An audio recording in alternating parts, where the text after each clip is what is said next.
From the very beginning, there was a problem with the idea that we need eons of time.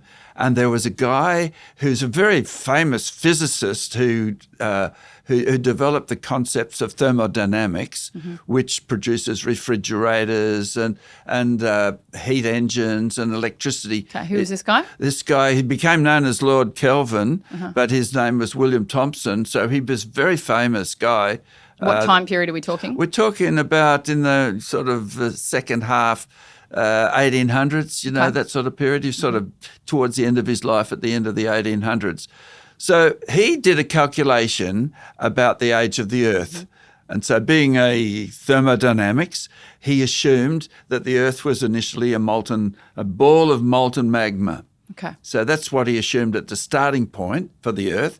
And then he did his thermodynamics and calculations and that to calculate how long it would take for the temperature of the Earth to cool down until it's eventually the temperature it is today. Okay. So that's what he figured that out.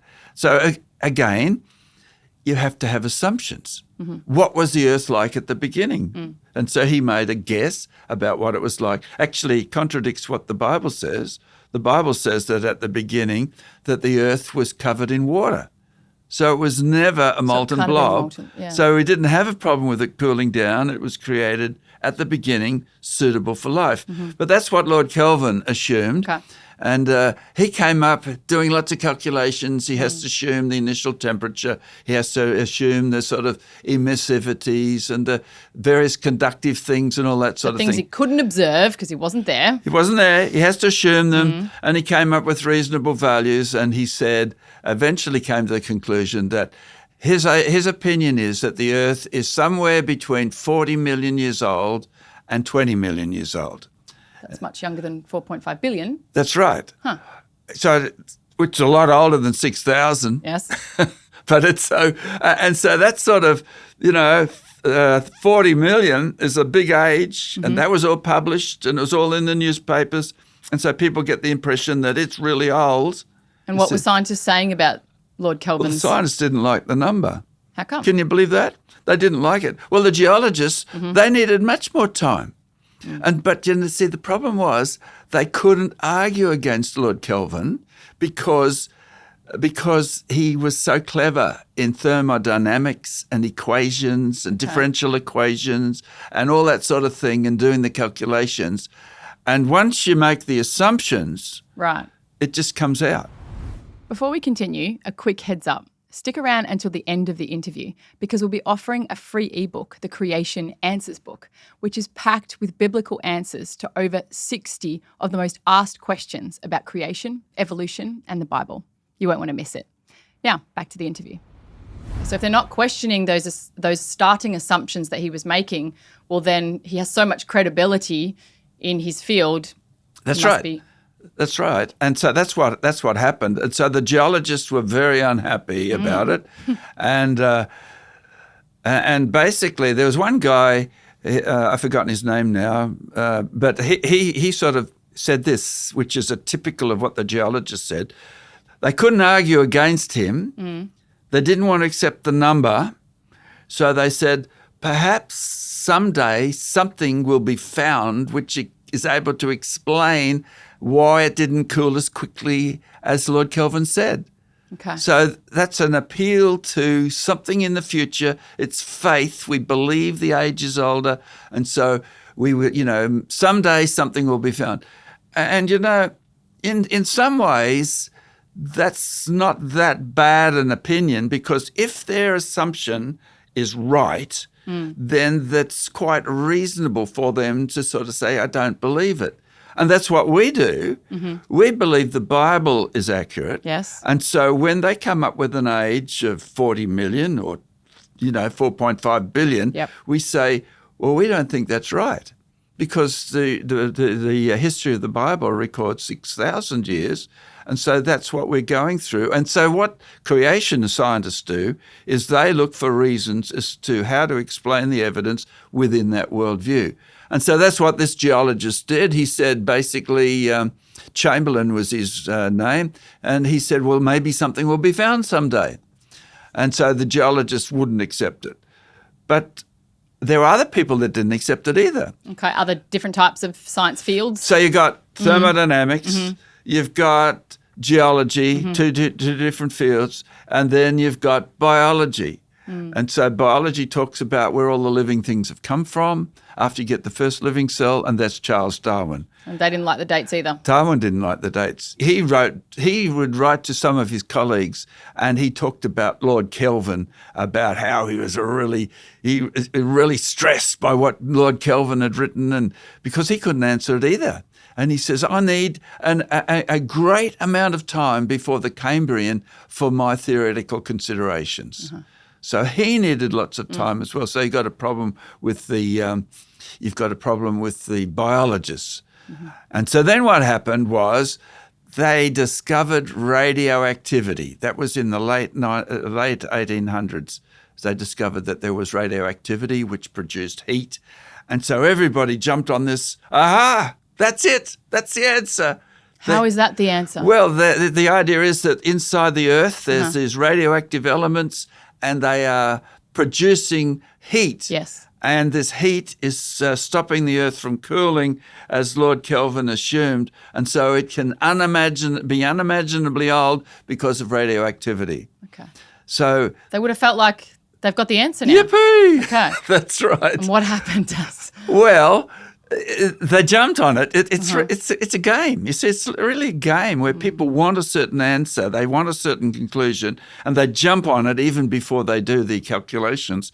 And today, it's well known that there's a lot of problems with radioactivity explaining the age of the Earth. It's not as simple and doesn't work out the way they assumed. But it was like a political coup. Kelvin was defeated. We've got the answer that we want. Everything's good. So the physicists were not. They were reasonably happy. The geologists were happy. The biologists were happy. So everybody was happy. And then what happened is that radioactivity enabled people to measure the radioactivity in a particular in a rock, or in a mineral. And so they figured out that if you can do that, you could calculate the age by making measurements of the radioactivity in these rocks. And that's what they did. Without making any assumptions? Well, they did make assumptions. Okay. They assumed initially there was none. There was none of this stuff to start with. And so they assumed... In the rock. And that's a whole nother story, but they did have to make assumptions. And so they started doing calculations. And there was a guy by the name of Arthur Holmes. He was actually the son of a minister. And he got into the geology, and he's written geology textbooks and things. But he started doing analyses on rocks, and he'd come up with an age of, 200 million years. And he'd published this. Yep. And people were just so interested in it, 200 million years older than what Lord Kelvin said. And so do that. And then he'd do another analysis on another rock, and he'd get 600 million years. And so the age was creeping up, and everybody was astounded. Nobody knew how it was done. Radioactivity was just so mysterious. And so people were just buying into this amazing, understanding that the Earth is older and older than we can imagine. You could see how it's seeming like it's all based on observational science. That's as right. opposed to, no, there's some science here, but there's also some assumptions about the starting point. That's right. The same thing with the age of the rocks. It's assumptions about the starting point. Now, a very interesting thing happened is that as the age of the Earth started getting older and older, 1,000 million years, 2,000 million years, and then it became... So this is what's happening. It's actually changing the dates. They're changing the dates. You see, they didn't just calculate and get a number. It's going up and up. And then eventually it was getting that the age of the Earth was greater than the age of the universe. Isn't that incredible? So the age of the universe, that's based on the Hubble constant, and the Hubble constant, and this guy Hubble, a great astronomer, he was terribly prestigious, and he had calculated this constant, and that's how you figure out the age of the universe. And he was saying that there's no way this constant could be changed from what it is. We know exactly what it is. And yet these young geologists were coming up with ages older than the age of the universe, and so there's a great big bun fight developing there. Oh, my goodness. So what happened? What was the result of this battle? Well, the astronomers had to give in. They gave in, and they said, oh, yep, the Hubble constant's actually larger than we thought. And so they got an age of the universe. Currently, it's about 14 billion years old now for the universe. And so that's the way this particular stuff went, as far as figuring out the age of the Earth. And people think, well, how did they actually figure out the age? And it's amazing to hear the changes in ages, the arguments about this between the different scientific fields. It doesn't feel reliable. It doesn't really feel like reliable science, does it? When you make measurements, it doesn't matter who you are, whether, what religion you are or anything like that. You make a measurement and everybody gets the same answer. And that's what we do when we study science and do scientific experiments. We all get the same answer. And if we don't, then we can figure out where we've gone wrong. Yes.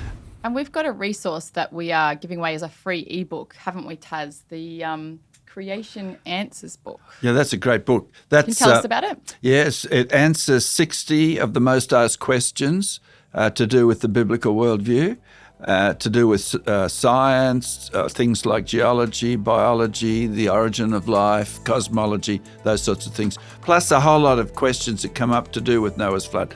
That's a brilliant book, and a lot of people think that's great. So this free ebook will be available with a link in the description below. Tas, thank you so much for your time today. It's great, Jess.